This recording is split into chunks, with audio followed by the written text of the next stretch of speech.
a student to be considered on track, two things have to happen. They have to turn in all of their projects on time, and they also have to complete all of their power focus areas and pass those up to the blue line. If a student is late in turning in a project or doesn't complete the whole thing, not all hope is lost. They can still finish the components needed in order to submit their project, and once they submit it for scoring, then it tells them that they are on track.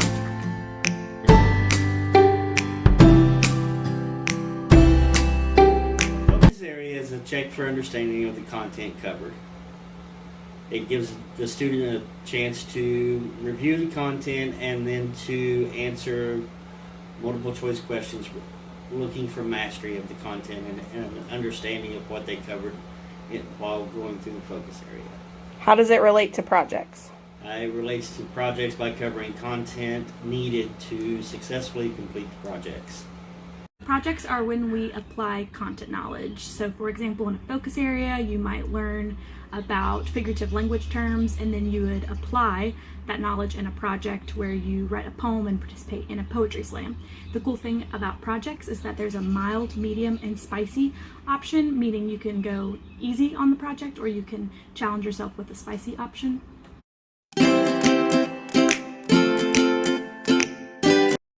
When I'm ready to take a focus area, I request it and wait for my teacher to accept it. When I do, as long as I get 8 out of 10 on my focus area, I'll be ready and I'll pass it. Once you do all the checkpoints, you do the final product, and once you do the final product in the rubric, your teacher grades it, and if you get all green checkpoints, you pass.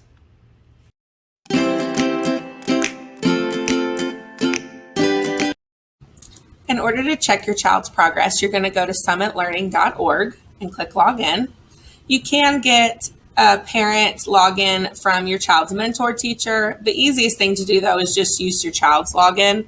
It will always be a Scott County Schools web address. I'm viewing as a mock student here, so this is exactly what your child's page will look like, except it will have their name and information on it. So when you first log in, the first tab you'll come to is this announcement tab.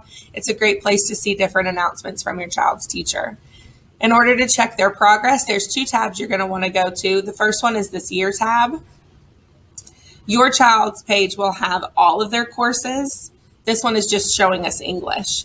Anything you see that's red or yellow needs attention. So as you can see here, I have a project that needs attention. I have 2 red checkpoints. So if I click on this project, you can see that I have not completed plot outline and I have not completed my introduction paragraph. So the way to get into those is to click on the red checkpoint, and then when you click here, it's going to open the actual worksheet for you. If something is red, 9 times out of 10, the student just didn't do it. And there is no judgment for why. Maybe they were having a bad day, maybe they were absent, maybe they were quarantined and didn't understand. That's fine.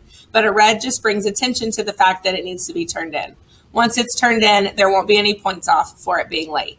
If it's yellow, that is because the teacher has left feedback on it. So you'll want to open the document, scroll down, look at the comments, fix anything, and then resubmit. And the way you submit for feedback is this button right here. You click request feedback, and then you're waiting on your teacher to give you feedback.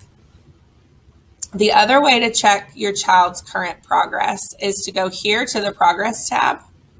This is where your grades are listed. Now, right now, no projects have been turned in, so all of your child's grades will probably say in A, except for their encore classes. Their encore classes may actually have a grade. But you can also see here all of your students' progress for that week. So you can see that I was given a stop and revise on 2 things. I also met with my mentor. It was a very short check-in. It was only 0 minutes. Now, because this is a mock student page, obviously some of this data is off. But if you see that your student met with their mentor teacher, ask them what they chatted about. And of course, if you have any questions about the Summit platform, contact your teacher's mentor. Another important thing to understand is this blue line. This blue line indicates today. So things that are red that the blue line is still on do need attention, but they are not making the student off track. You will only be off track once this blue line passes that assignment.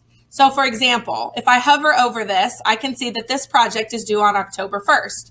That's when this blue line will be on this side of the project. If I don't turn this project in by October 1st, regardless of the checkpoints, it will turn red and make me off track. This plot focus area needs to be passed by September 23rd. If I don't pass plot by September 23rd, this will turn red and it will make me off track.